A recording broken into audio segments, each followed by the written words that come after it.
สุโอ้ยังลำทรูบ่อยดิวันนี้เอามาเบิ่งหวยแต่สาวพี่น้องเลยยางมาอย่าเด้ออย่าเด้ออย่าเด้ออย่าเด้อ1 2 3 4 5 2 4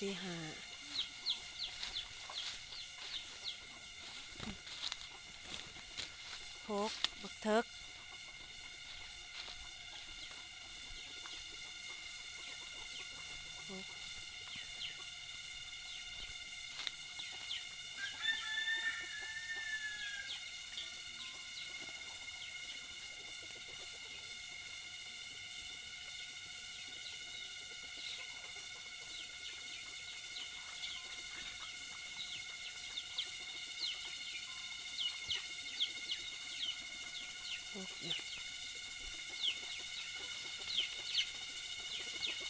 7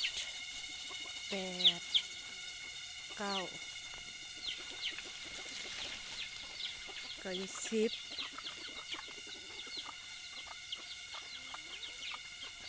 11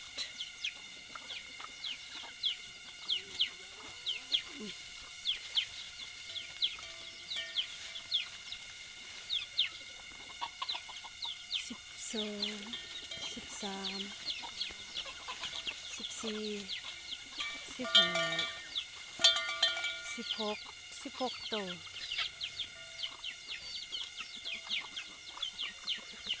1 2 3 4 5 6 7 8 9ลำตัวบ่อย10 11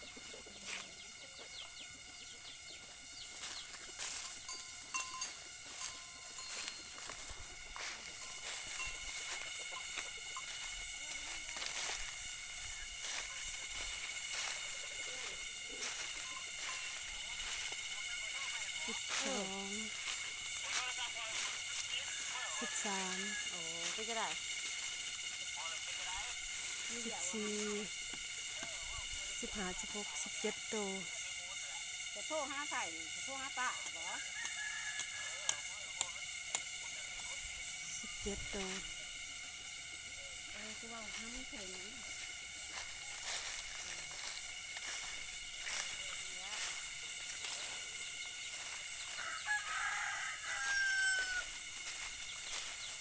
17ตัว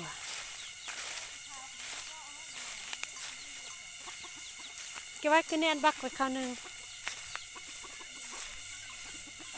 17ตัวเกลือเด้ออย่าเด้ออย่า17ตัวไปแล้ว17ตัวอย่าเด้อค่ะเด้อทำเด้อคุณเด้อโจเด้อดุงเด้ออย่าเด้ออย่าเด้อค่ะเด้ออย่าเด้อ17ตัว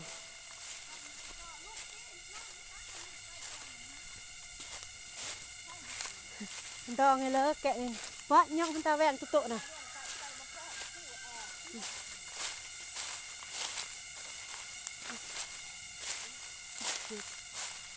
18ตัว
ก็ได้หัดเลยดิสีนั่นไอ้ยืงเลยละเลยหอมเยอะปะยุงเออเออเออเออเออเออ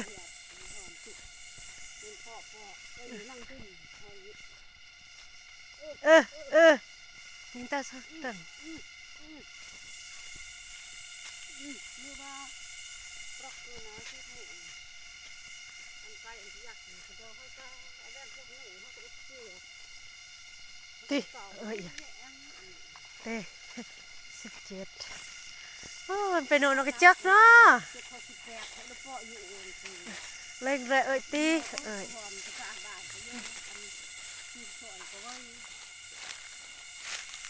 อันนี้ดอกดอกเว้ยอีกข้าวหน่อยยังไม่พอ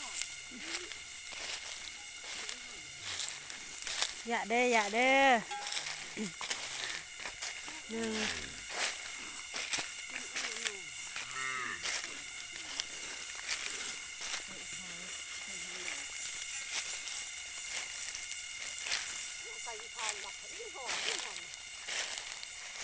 ฟังเบังกระดืบถูกไหม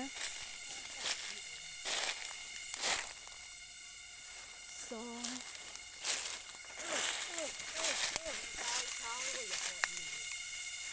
หนึ่งสองส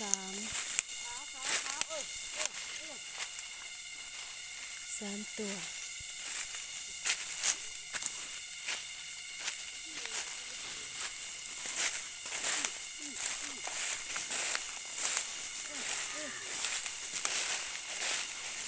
สี่อีดำไม่เอกไก่เนาะห้า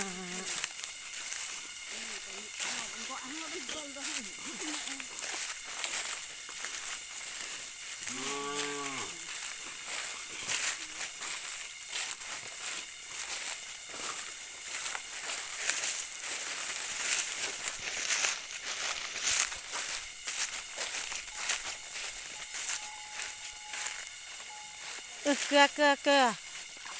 จ็ด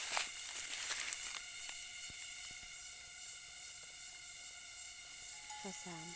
สี่เฮ้ยเชื่อใครว่าจมเกลือเกลือเกลือเกลื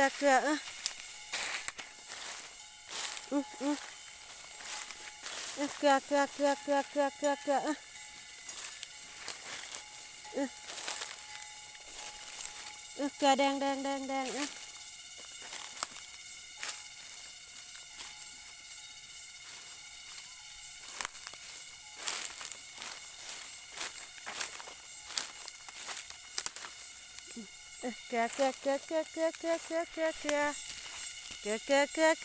กลือบักทักเกลือเด้อเอาหูเด้อเอาหูเด้อวันนี้เรามาเบิ่งวัวแต่สาวๆพี่น้องเพิ่นชื่อว่าครบเนาะเมื่อวานนี้เพิ่นก็เสียตัวหนึ่งเจ็บท้องบรรยากาศยามเช้าๆก็จะได้ยินตั้งแต่เสียงจักรจันทร์ยามนี้ห้องแต่เช้าอีหลี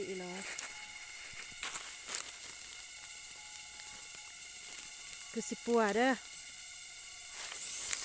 โอ้บักเถิกหน่อยเอ้ย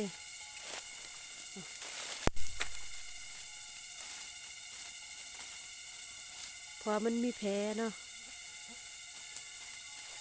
ขี้ไรแล้วยังเลยยืมตัวบ่อยดิมันคือเรากระบักคือกันเหยียดน่ะ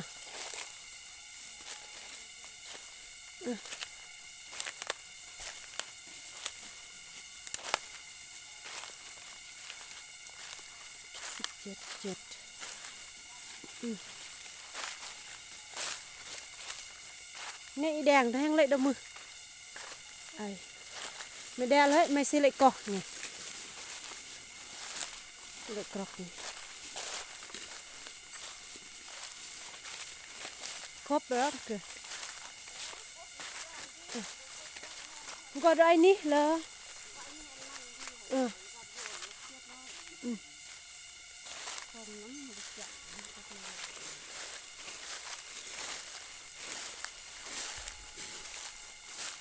จากไล่ล่องแล้วก็ส่วงที่ว่าอีกุยแห่นเหอะจาลิจากะไอกรอกอันตะเวลคือสิแกเนะเลย ข้าวต้มน้ำมันแดง